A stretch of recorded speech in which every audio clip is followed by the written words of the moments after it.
हाय मुलांनो, विवान ऑनलाईन कोचिंगमध्ये मी सुप्रिया तुमच्या सगळ्यांचं खूप स्वागत करत आहे. आपण ह्या चॅनलवरती 11वी आणि 12वीचे बायोलॉजीचे लेक्चर सगळे पाहत आहोत. 12वीचा एक चॅप्टर झालेला आहे, 11वीचा पण एक झालेला आहे. आता 12वीतला दुसरा चॅप्टर आपण चालू करणार आहोत. तो म्हणजे आहे chapter number 2 reproduction in lower and higher animals. म्हणजे आता लोअर ॲनिमल्स कुठले आहेत आणि हायर ॲनिमल्स कुठले आहेत, त्याच्यामध्ये रिप्रोडक्शन कसं होतं ते आपण बघणार आहोत. लास्ट चॅप्टरला जसं आपण प्लांटचं एकदम व्यवस्थित डीपमध्ये बघितलं त्या पद्धतीनंच बघणार आहोत. ते जर तुम्ही लेक्चर पाहिले नसतील तर त्याची लिंक तुम्हाला एक प्लेलिस्ट बनवलेली आहे, ती तुम्ही पाहू शकता. आता आपण पाहूयात what is the reproduction. Last टर्मला आपण बघितलेलं आहे, पण आता ज्याने तुम्ही नवीन असाल तर आता आपण रिप्रोडक्शन म्हणजे काय बघूया. Production is defined as the biological process of formation of new life. म्हणजे काय असेल, reproduction is the biological process. म्हणजे काय असेल त्याच्यामध्ये नॉन बायोलॉजिकल म्हणजे काय, त्यामधले सजीव सगळे आहेत त्यांची एक प्रोसेस आहे. थोडक्यात काय, जे सजीव आहेत त्याच्यामध्ये प्राणी आलं, परत त्यामध्ये पक्षी आले, हे सगळे जे ॲनिमल रिलेटेड जे आहेत ते त्यांच्यामधली एक बायोलॉजिकल प्रोसेस आहे. Process of formation of new life. It is a biological process formation of new life. म्हणजे काय होणार आहे, एक नवीन लाईफ फॉर्म करणार आहे. त्या बायोलॉजिकल जी प्रोसेस आहे म्हणजे रिप्रोडक्शन म्हणजे काय असेल, री म्हणजे अगेन अँड प्रोडक्शन म्हणजे कशाचं जर प्रोडक्शन होत असेल तर सेम ॲनिमलमध्ये कशा पद्धतीने रिप्रोडक्शन होतं आणि म्हणजेच काय होणार आहे, न्यू लाईफ कशी तयार होणार आहे. कसं आहे, डॉगपासून डॉगचं पिल्लूच तयार आहे, कॅटपासून कॅटचं पिल्लूच तयार होणार आहे, कुठला बर्ड्स असेल त्याच्यापासून ते बर्डच तयार होणार आहे. ओके, लक्षात येतं. त्याला काय म्हणलं जातं, it is a biological process and formation of new life form.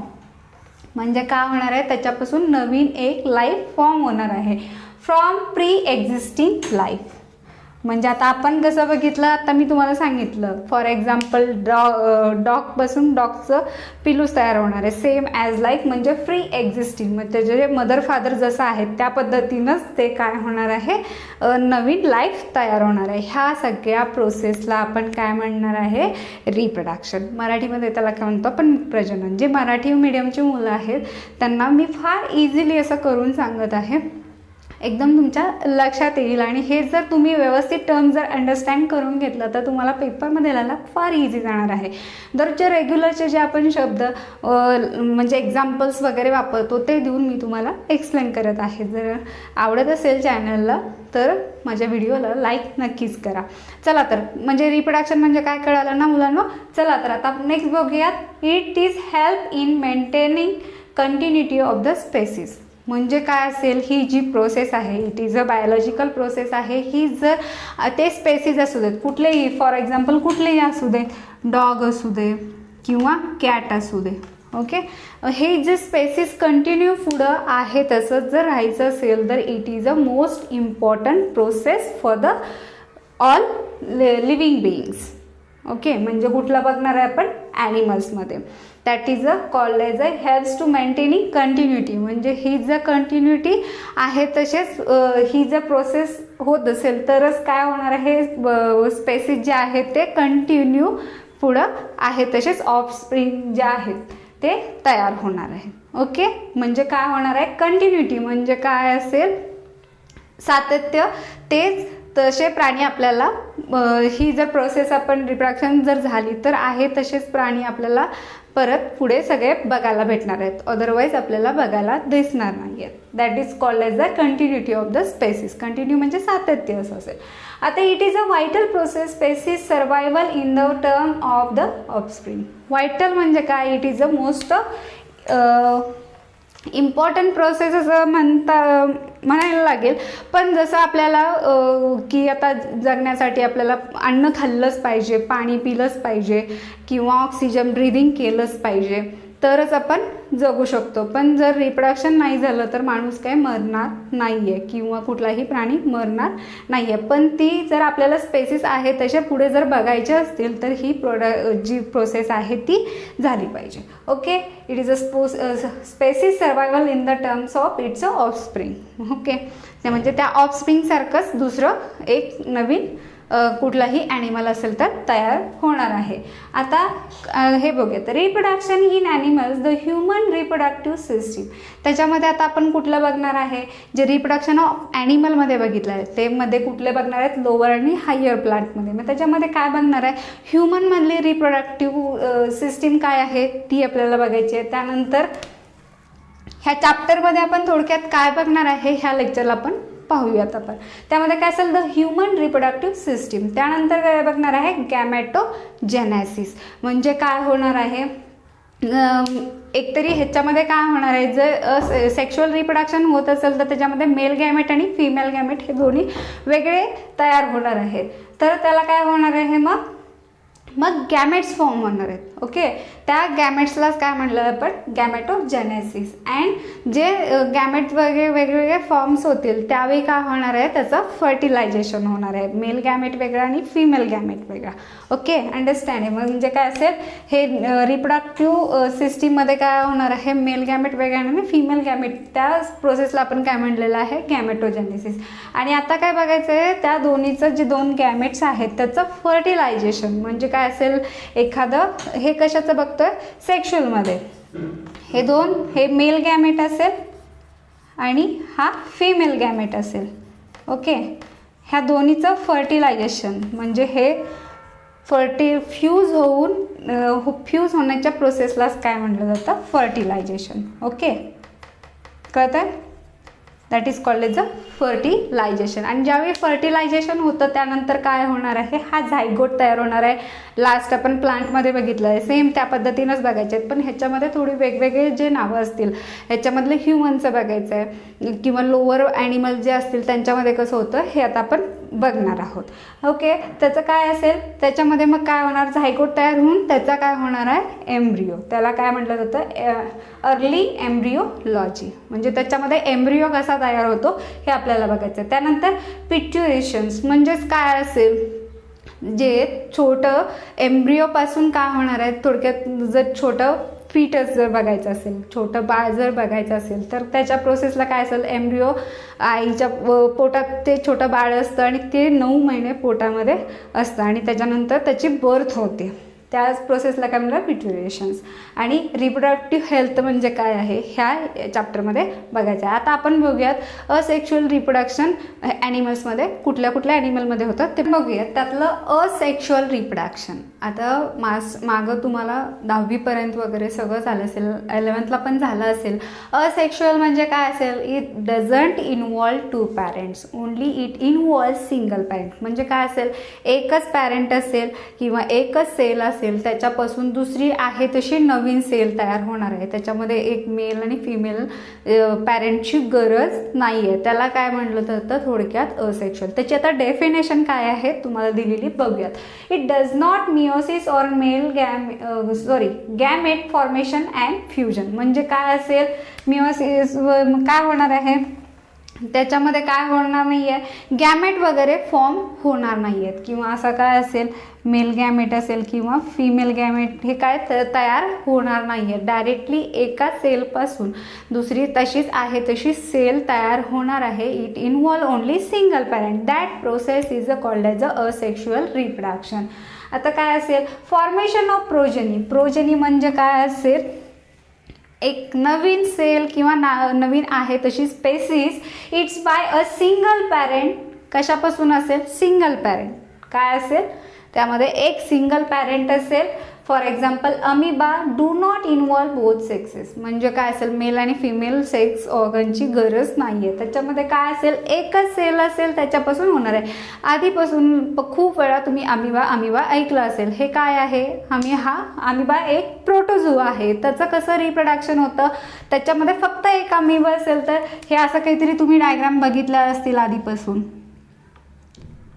ह्याच्यापासून काय होणार आहे, एकाच अमिबापासून असे 2 अमिबा तयार होतील, ह्या 2 पासून परत 2 होतील, इकडे 2 तयार होतील. म्हणजेच काय होणार आहे, एकच अमिबा आहे तो काय करतो, त्याच्यासारखा दुसरा एखादा जीव निर्माण करतो. त्यालाच काय म्हणलं जातं, सेक्शुअल रिप्रोडक्शन. थोडक्यात काय सांगायचं ते कळालं असेल. फक्त काय लिहिताना काय लक्षात ठेवा की it involve only single parents, it doesn't involve any gametes. Okay, त्याच्यामध्ये कुठलेही गॅमेट्स नसतील. आता फॉर एक्झाम्पल ह्याच्यामध्ये अमिबा बघितलं, that process is called as a sexual reproduction. Okay, त्याला काय म्हणलं जातं, सेक्शुअल रिप्रोडक्शन. ओके, कळालं असेल. फक्त सिंगल पॅरेंट असेल. The progeny or daughter cells are genetically identical so referred as a clone. आता तुम्ही म्हणाल की जर आता त्याचे पॅरेंट्सच नसतील, म्हणजे 2 वेगवेगळे पॅरेंट्स नसतील, तर ते जेनेटिकली आहे तसं दिसणार नाही आहे का? तसं काही नाही आहे. एक जरी सेलपासून दुसरी तसली जर सेल किंवा दुसरा तसला जर प्राणी जर निर्माण होत असेल तर तो त्याच्यासारख्याच दिसणार आहे, कारण की त्याचे जेनेटिकली जे कॅरेक्टर आहेत ते काय होणार आहे, तिकडून त्याच्याकडे ट्रान्सफर होणार आहेत. त्यामुळे ते काय दिसणार आहे, सेम त्याच्या प्रोजनी म्हणजे त्याचं जी मदर सेल आहे त्याच्यासारखंच सेम दिसणार आहे.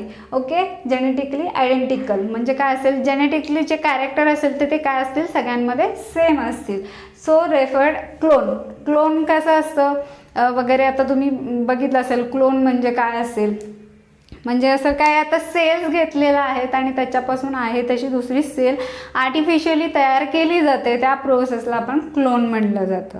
ओके, आता काय असेल, फॉर एक्झाम्पल गॅमेल फॉर्मेशन अँड बर्डिंग. आता ह्याच्यामध्ये कुठले 2 असेक्शुअल रिप्रोडक्शनमधले 2 टाईप्स आहेत. त्याच्यामधले असेल गॅमेल फॉर्मेशन आणि दुसरं असेल बर्डिंग. आता हे काय आहेत ते आता आपण डायग्रॅम काढून डिटेलमध्ये बघूयात. असेक्शुअल रिप्रोडक्शनमधले पहिले 2 टाईप असणार आहेत. त्याच्यामधलं पहिलं आहे gemmule formation. What is mean by gemmule formation म्हणजे काय असेल, is a internal bud form only in the sponges. म्हणजे कुठे तयार होतं, स्पॉन्ज लाईक जे ॲनिमल्स आहेत, म्हणजे थोडक्यात ॲक्वॅटिक ॲनिमल्स. कुठले असतील, ॲक्वॅटिक ॲनिमल्स म्हणजे जे पाण्यामध्ये राहणारे स्पॉन्ज लाईक स्ट्रक्चरचे जे ॲनिमल्स असेल त्याच्यामध्ये कुठला हा फॉर्म होत आहे, गॅमेल फॉर्मेशन होणार आहे. Asexually produce the mass or aggregation of dormant cell. मग काय होणार आहे, असेक्शुअली ते डायरेक्टली त्यांच्या सेल्स वाढवायला बघणार आहेत, त्यांची डॉर्मंट सेलनी त्यांचे मास वाढवायला सुरू करणार आहेत.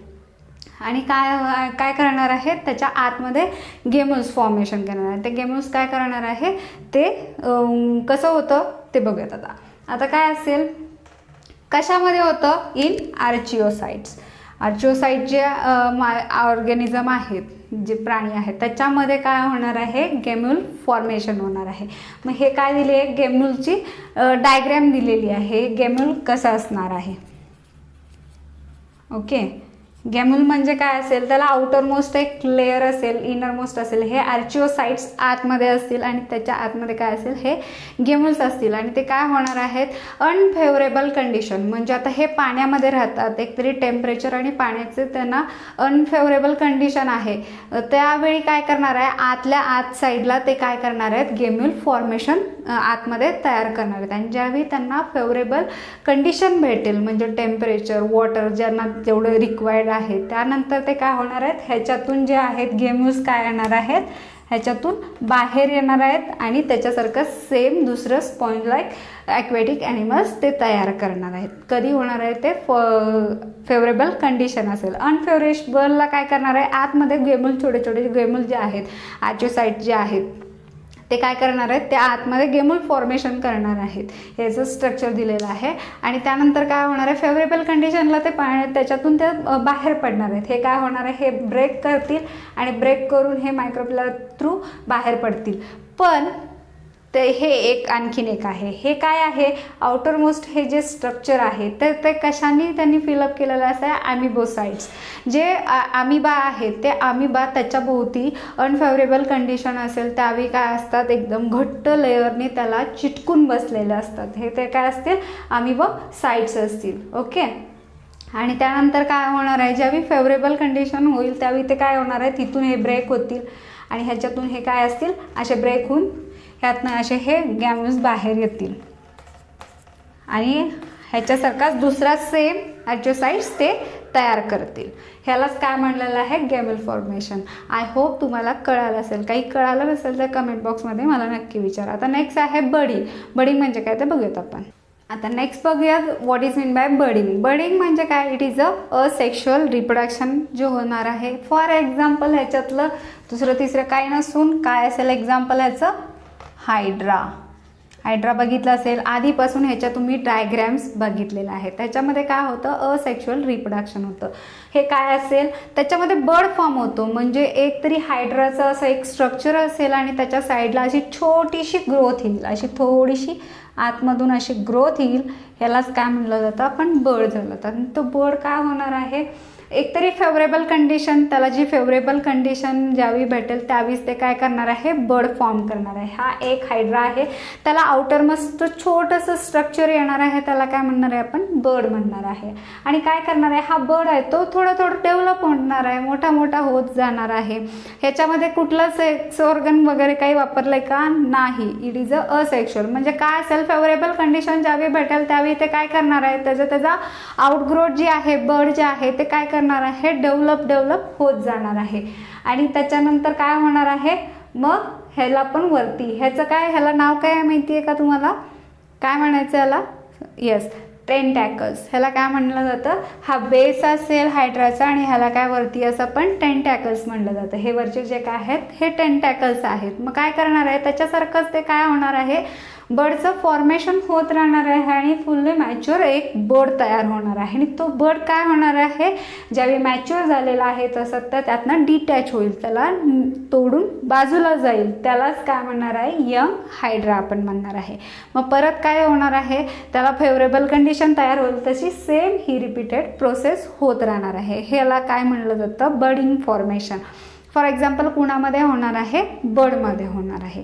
ह्या प्रोसेस हे कशामध्ये झाली, असेक्शुअल रिप्रोडक्शन. आय होप हे तुम्हाला कळालं असेल. काही डाऊट असेल तर मला नक्की कमेंट बॉक्समध्ये विचारू शकता. ओके, आय होप हे